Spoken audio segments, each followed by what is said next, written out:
Now, finishing high school was such a struggle for me because I I'd can be imagine. sent home and not sure when I would be back to school. And that, I think that's also includes the struggles with being in high school itself is hard. So I can imagine being that student that gets called every single during assembly, being called to go back home. Yeah. And that it brings with it also comes, because I used to see how those people used to get sent home when I was in school, and it used to bring a lot of shame and a lot of like, well, I get to go home and everyone gets to stay in school. Like, must be really hard. And not knowing that you're going home, but you will not get fees to return to school. So there are times when I would hide and not go to school.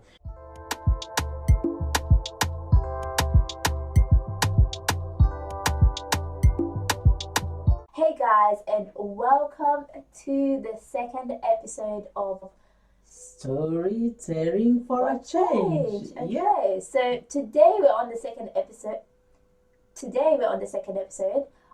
We have already done our first episode, so if you have not listened to that, what are you waiting for? Go check iTunes, go check Spotify. We were going through, who we are, and we were going deeper into who we actually are, what we're going to be bringing to the episode. So make sure you go check out the first episode, isn't it? Yeah, and I think it was much more deeper than just an introduction phase.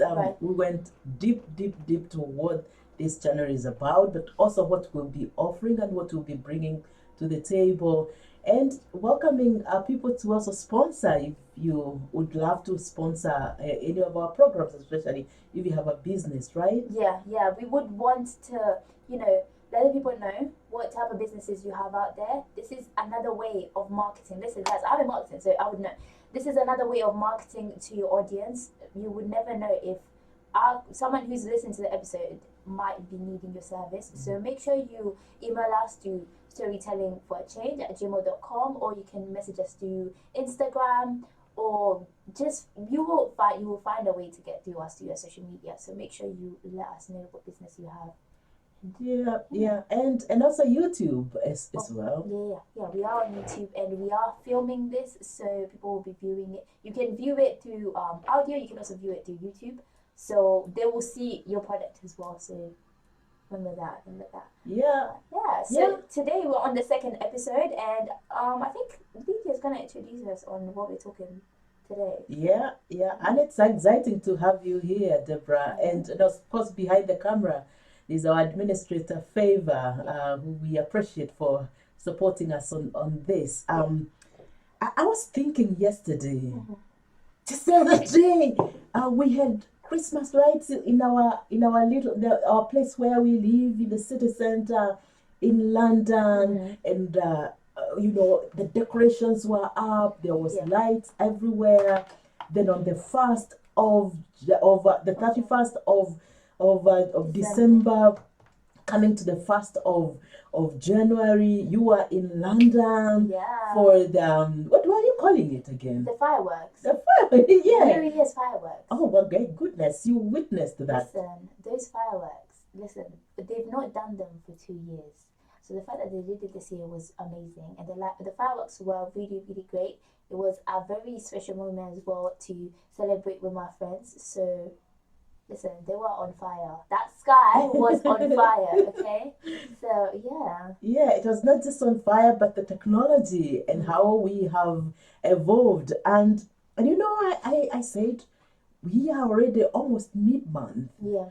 And all this the excitement is dying away. But I asked myself, what am I going to focus on this year? Coming to goal setting, because that's what I want us to talk about. Okay. Because this episode is just starting off, and we want to also set our goals. And I asked myself, what is a goal setting? What does that even mean to me? The good book says, where there is no vision, people perish. Like if you do not know where you are going, you perish. And I don't know whether there are times when you've gone through life like an autopilot without a plan, and how that felt, Deborah. Yeah, it really feels like you're in a desert and there's literally no direction. Everything is just sand all over you. And you're like, okay, I want to get to a place where I can find water. I can get to a place where I can find shed. So I think goal setting will really help you get out of the desert. It will really, yeah, that's what I've literally just thought about in just a minute. So Yeah, that's excellent, and that's a good way of thinking. I also, because I said I do coaching, we look at where we are right now. Like right now, we are in this hub. We are recording this episode, and we are here. But it's where we want to be a few months from now. It's where we want to be by the 31st of December, 2021. And so knowing 2023, yes, thank you, 2023. So it's looking at how do I get there?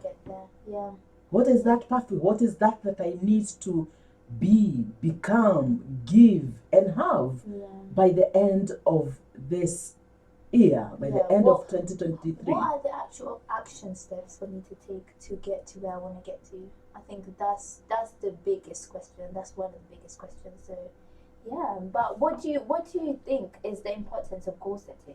Well, as I said, and this is from the good book Habakkuk 2, chapter 2, verse 2. Habakkuk 2, verse 2. It says, we write our vision and make it clear, make it plain, so that whoever sees it can run with it. So it gives me focus.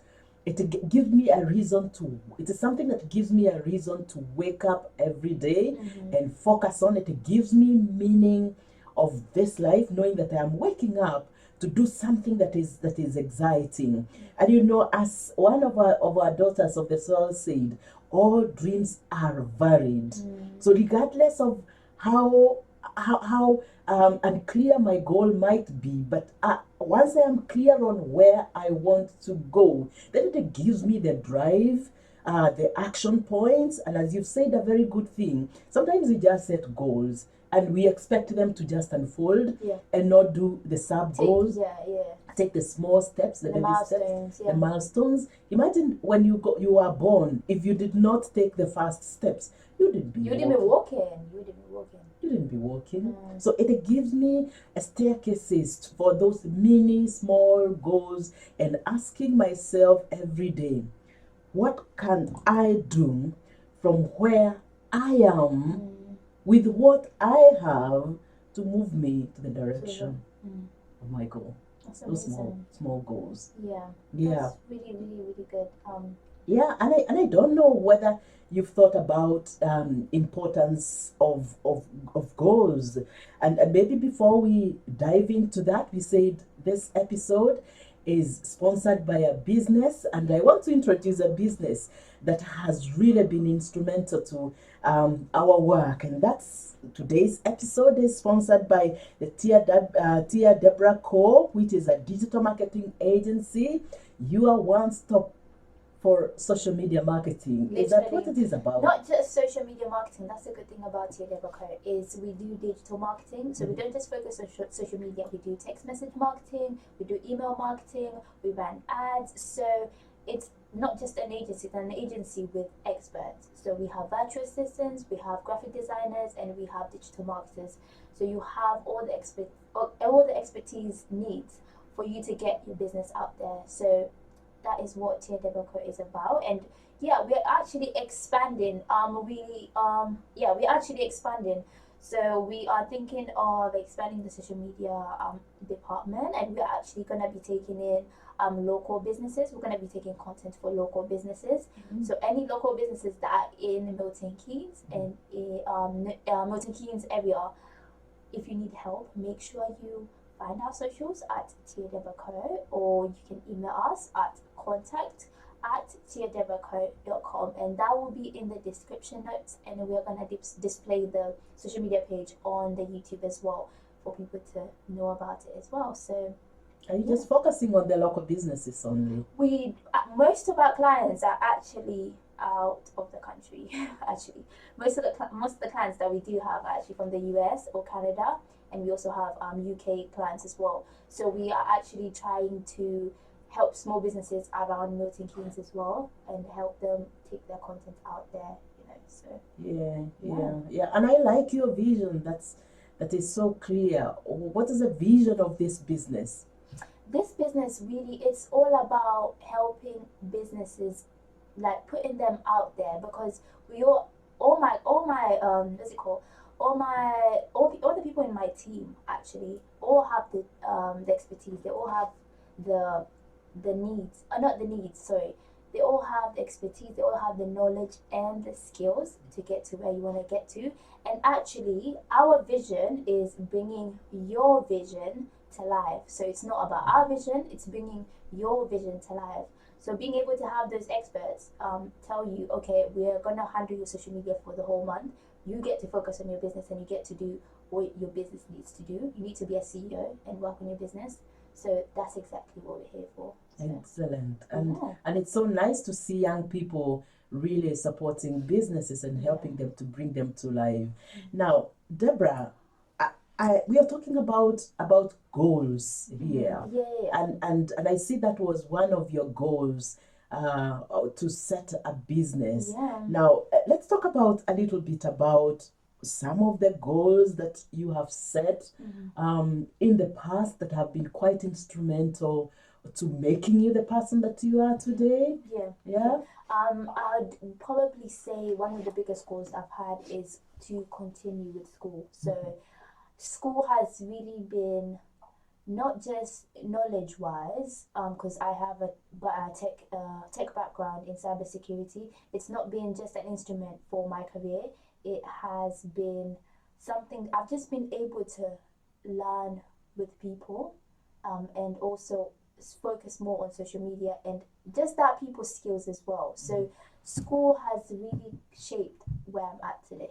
So Yeah. definitely say school. School has shaped. It's a goal to finish and continue with school. It has had a lot of struggles, but the goal was to finish school and get all the knowledge and the skills that I need. So Yeah. Come on, Deborah. Let's be real here. okay. So can you share some of the challenges? And I know, and I want to take you back to, because you're immigrants in this country. Yeah, we came, is it 7 years ago, Yeah. to this country. Can you tell us a little bit whether this goal of your education started now, or started before, and how the transition process was? And let's be real here. Okay, so as most of you might know, I was in school in Kenya, which is in Africa. If for those who don't know, it's in Africa, and I would say, oh my God, the transition on the first. I remember the first day of school, and I was in English. I was doing English. I'm always gonna tell this story, because this story really impacted the way I saw change. Yeah. So it was the first day of year. I moved into school in year 10, right? Yeah, but in Kenya you were in Form 1. I was in right? Form 1, and I haven't had finished the first term, so it was half Form 1 type of thing. Yeah. So it was the first class that they gave me was in English class. Yeah. And Tell us. and wow, so we were reading the book Great Expectations. So for English classes, they read novels. So when you're reading a novel, they break down each part and like go through the English language and the English literature as well.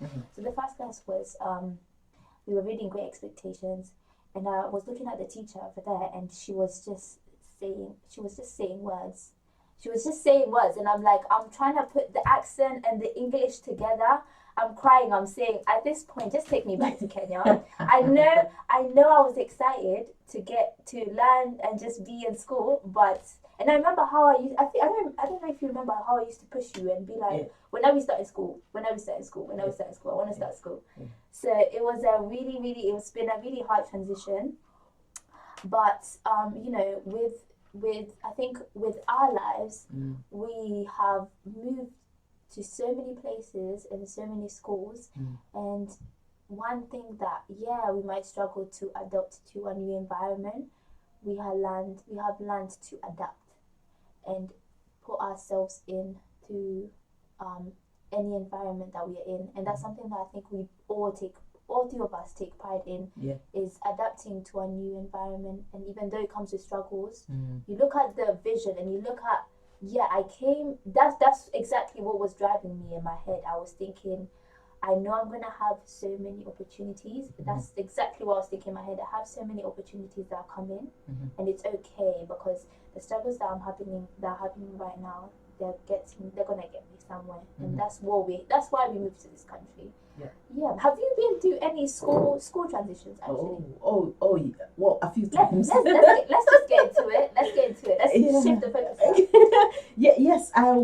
I've gone through transitions, but not like you're moving from one country to the other. Yeah. Mine was from primary school to secondary school, and of course primary school. Then you know where our primary school is, just across the road. So we would walk there, and although I was brought up in the village, we were used to just walking to school, barefooted, and we would sometimes run to the class when the bell rang. But during those times, the school fees was not much. In Kenya they actually do pay school fees. Yes.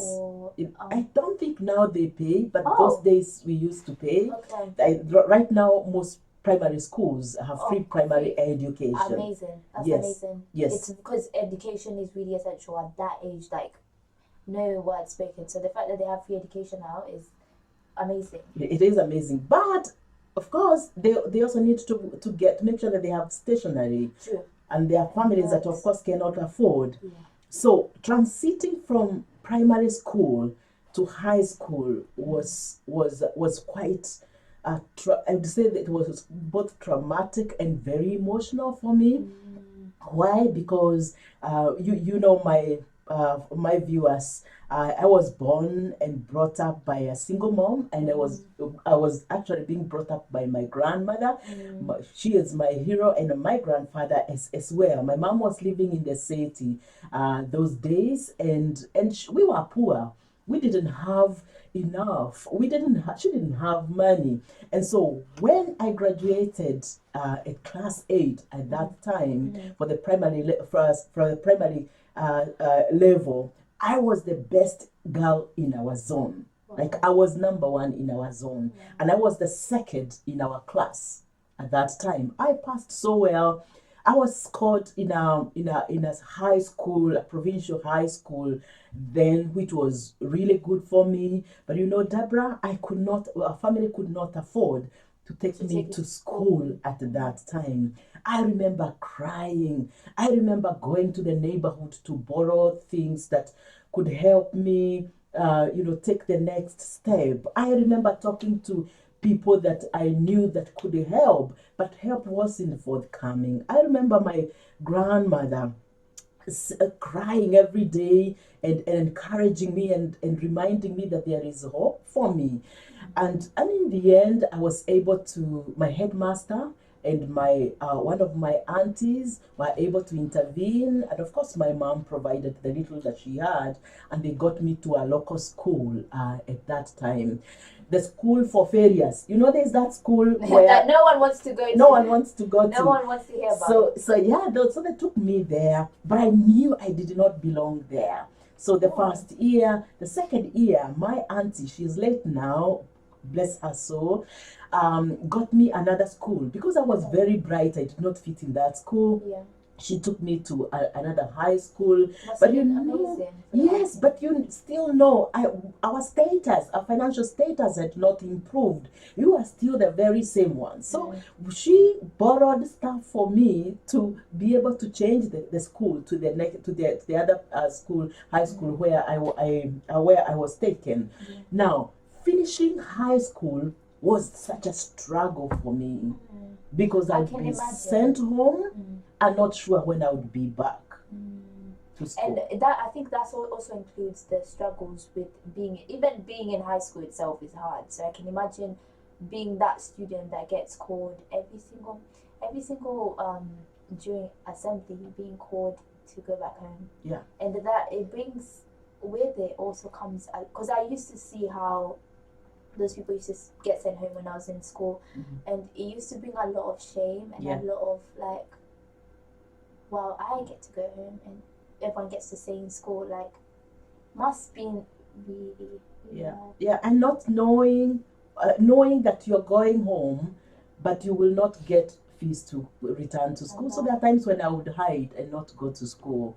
Now, I had a major like drawback in education when I was in Form 3, because I went home. I was sent away from home, and I was away for a whole month. I think over 2 months. And you miss a lot, because the teachers in high school, they just give you the work. Like, they don't really sit there and they're like, okay, you need to do this and this and that. So you actually have to be present in class and take the notes at that exact. There's no waiting, or the board will be used at different time. So I can imagine all those, not just a month, it's 30 days of education. Yeah. So catching up must have been like, it wasn't easy even to catch up, because then they had progressed, especially in mathematics, which I was very good at, science.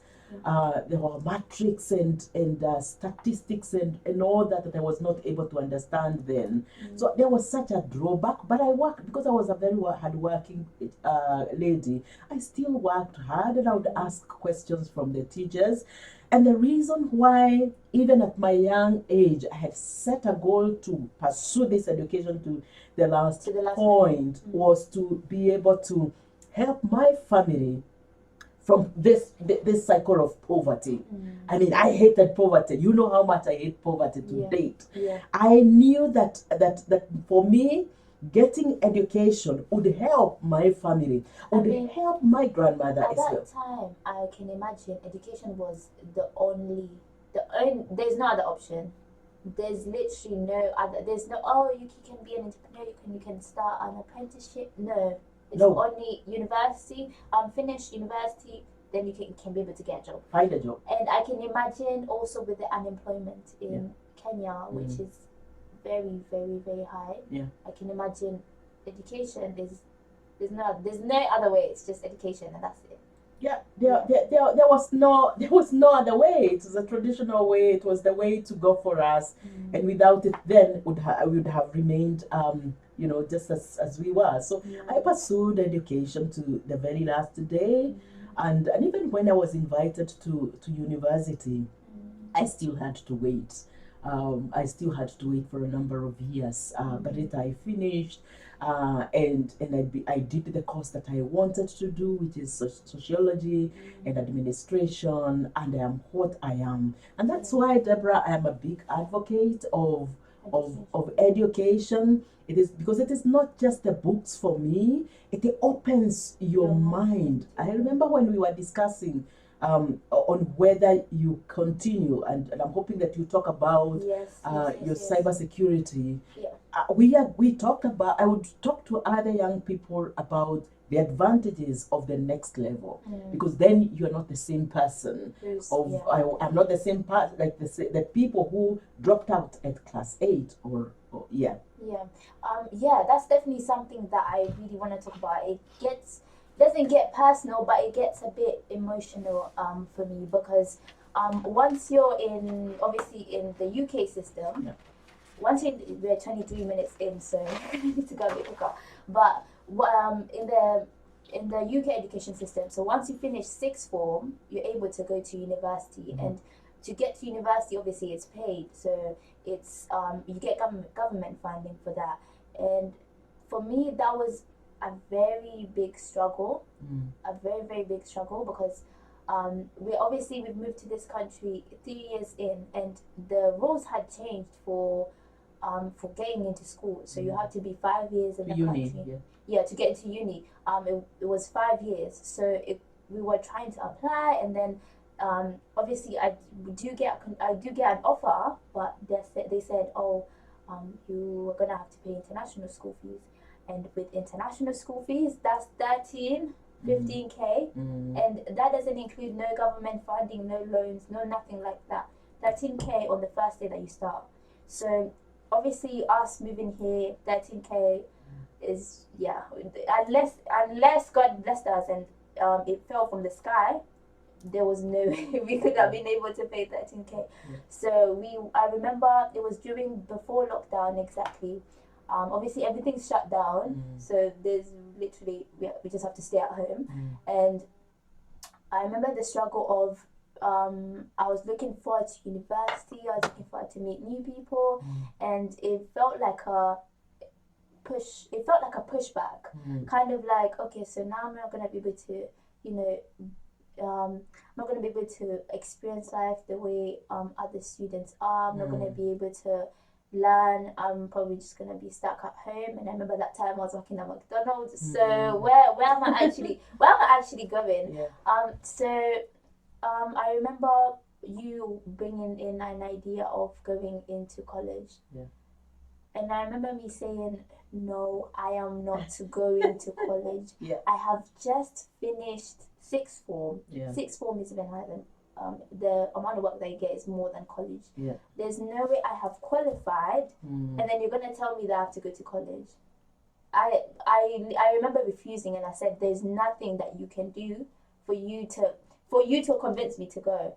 But this was an opportunity. It wasn't just an opportunity for college. It was a new tech institute, which is called the South Central Institute. It was a new tech institute, and they just opened up to do cybersecurity, to do networking, to do programming, things like that.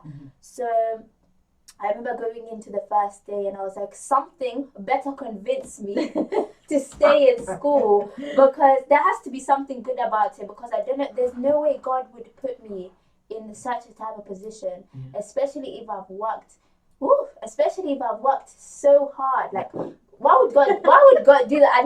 We need some drink before I start crying. But yeah, carry on. Why would God put me in this position, especially if I've worked hard? So I ended up going into school, and I really, really loved it. I really loved the environment. I really loved that calm environment, because it's tech students, and they're always on their laptops, always working. So you don't want a busy environment. And that's always, I'll be the type to go to the library on Saturday just to be able to study. So that environment was really, really amazing. But at the same time, I'm looking at my options. Sometimes for someone who's been in this country, you have apprenticeships. Yeah. You can get a job. You can go to university. You have very many different options. And if I looked at my paper, the only option I had was go to college, which was like, But towards starting, it was hard, obviously, because I obviously didn't learn programming. I didn't learn too much. I just started in year 10, and I did compete in sixth form, and it wasn't the same. It's not the same as specific, right?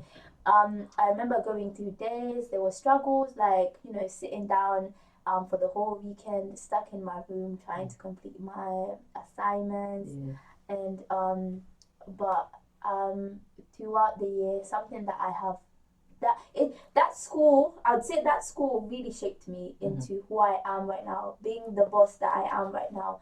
And that doesn't come from learning, but it comes from you putting your step forward to try and learn. You putting your step forward to be, if you want to be I wanted to be the hardest and the best worker, so I would put myself forward for opportunities, and these opportunities brought me to I don't know if I told you, I've met do you know Alan Tudor? I don't know if you know Alan Tudor. He is he's a very known he's in the tech area. So he was put on the new 50. Actually, if you look at the new £50 note, he is on the £50 note actually. Wow. So I ended up meeting I think it was his nephew. So I ended up meeting his nephew. The school principal was like, come and meet Deborah, come and meet him. And during that time, we were actually filming a YouTube video for the thingy channel. So yeah, it was so many opportunities, but came with a lot of struggles. A lot of struggles there. Yeah, but I also love the way, in the previous episode. Yeah. And for those who have not watched it, I think you should go back and watch it. Definitely. We said some of the struggles that we go through, we have to see the blessings in them. Yeah. I remember when you are also on the spotlight with the government Yeah. and presenting the school and some of the brands that sponsored the college, the bosses and the CEOs. Let me show myself for 1 minute. Yeah. Guys, I was on a Snapchat lens. Like if I mean it's not out it's not there no more, but if you go on the Snapchat lens you'd see my face recorded on there. So listen, the guy's influencing for real. So they play with me. That's my guy. But listen, I'm here. But yeah, I definitely love seeing the sun, even if it's such a cloudy day. Yeah. The sun will always come through. Yeah. Somehow. And I really want us to, I don't know if you have anything else to say about I wanted to hear whether, the excitement of you graduating. Oh, guys. Okay, if you're on the YouTube version, you'd see what I'm wearing. But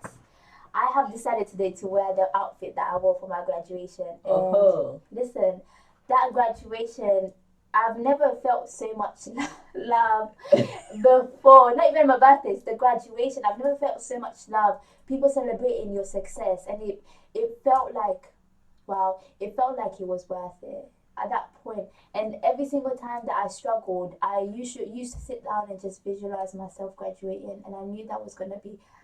It's gonna be a great moment for me. So I used to sit down and just think, I'm gonna wear that gown and I'm gonna be able to throw that high and I'm gonna be able to walk on stage. Guys, I walked on stage and the girl decided to pull her phone out and take a picture on the actual stage because the girl's confident like that. You can get to know. But there was so much love. There was also so much success and so much.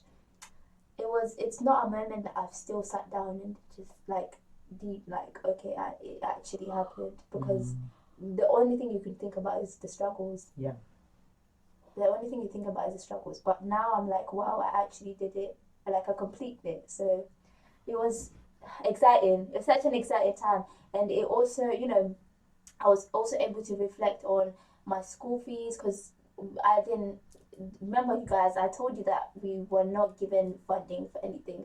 So even reflecting on you being able to pay for my school fees for 2 years, not just one, but 2 years, was just like, okay, wow. It took, even though I was struggling, it also took my mom's struggle for me to complete as well. So, and I got to the end, so it's just like victory is here, but I'd want us to, start wrapping up and go through some of the goals that we've set.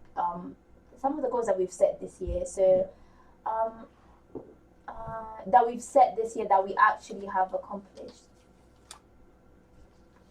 Yeah. Okay. Let's just talk about the goals that we are planning this year. Like, what is it around? You don't have to tell us what your specific goal is, but you can just let us know.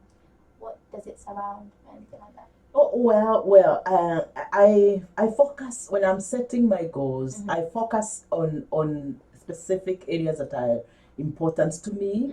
I focus on my faith, which is quite core to who I am. I focus on my fitness and health, because our health is our wealth.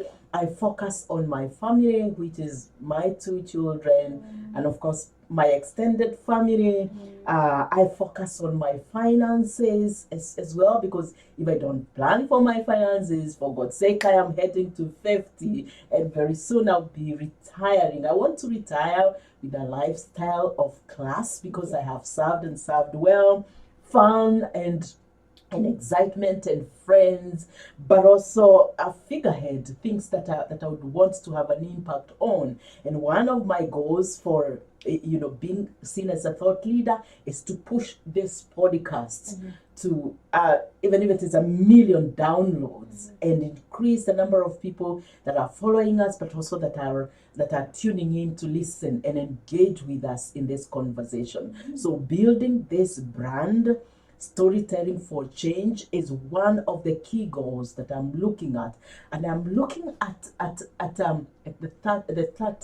31st of 2023, and really envisioning where we will be. Yeah, I see so much success, and I think one thing about this podcast is for you guys to know is we're led by God, and we're led and inspired by God. And I think sometimes when you surrender and just give God what your goals are and where you want to get to, He will move the earth, He will move everything for you to happen. He will move social media for you, for everybody to see and everybody to know and everybody to understand goal setting and understand all these things that they need to be put out there, which is gonna be amazing, isn't it?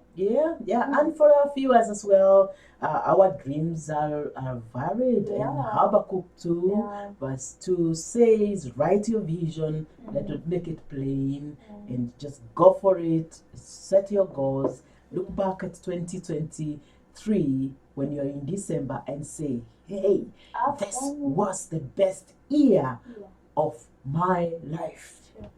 True. And yeah, I think this year as well is a year. I think for me, it's a year to shine. I think this is the year for me to shine. I have realized that throughout 2020, I'd say I've been hibernating. So hibernating to, learn, work on myself, being self-aware, going through my friendships, my relationships, and just reflecting. So it's been a year of reflecting and a year of growth. And I think this year will be a year for me to shine. And that just we start the month with the podcast. So I really think that the goal is getting there. The goal is getting there, and not just focusing on that, but also focusing on myself, understanding my inner child, understanding my shadow self, and working through the struggles that I've had and try to reshape them to a new person. Because sometimes you can sit down on knowledge, and I think you also understand that you can sit on so much knowledge that you might not know, that someone else might not know.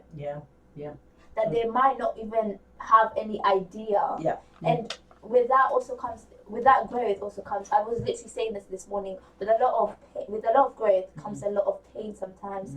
And to be able to show out that growth and be able to show other people, okay, I actually went through this and this is how I got out. It's nice to put it out there and put it out there. So this year is a time to shine. It is a year to shine, and thanks for sharing that, Deborah. And I know your dreams are varied. You are evolving. You're well grounded, and it's gonna be a great year. It's gonna be a great year. And sometimes I think how we set small goals, and I wonder if we believe in a big God, the creator of the heavens and earth. Why would we set small? Why could we set Why small would we goals? Why would we play small? You play small, you get small. You play big, you get big. And I think that's the belief of believing in yourself and believing in what you do as well. And believing in yourself and knowing who you are. Goes back to who you are. So I want you to put down in the comment section give us a theme for your year. What is your year gonna be about? Is it gonna be shining? Is it gonna be evolving? Is it gonna be learning? Is it gonna be growth? Is it gonna be the time for you to cut those toxic friends? Is it gonna be that time to cut that toxic relationship? Is it gonna be a time for you to focus on your school? Tell us, let us know in the comment section, even on your Instagram. You can even find us on the comment section on Instagram or on YouTube. Let us know what your year is going to be about. Let us know your theme. But we are going to cut the episode short right now. I know we've enjoyed talking about goal setting. It's been a good title, and I really want we're going to definitely get into more about goal setting. You can even drop down questions that you might want to ask in different areas that you want to know about even goal setting, and we'll bring the title and the topic back. So let us know. Let us know in the comment section. But otherwise, thank you for listening to our beautiful voices. Make sure you follow, subscribe, do everything. Find us on TikTok, find us on Instagram, find us on we're everywhere, guys. Email us. Listen, you can even email us. Let us know what the changes, if this podcast has been helping you guys. But we'll see you on the next episode. Thank you so much, Tia, Deborah, and thanks to our sponsor today, Tia Deborah Co. We're really excited that the company was able to sponsor this episode. Thank you so much. Thank you. Bye. Bye-bye.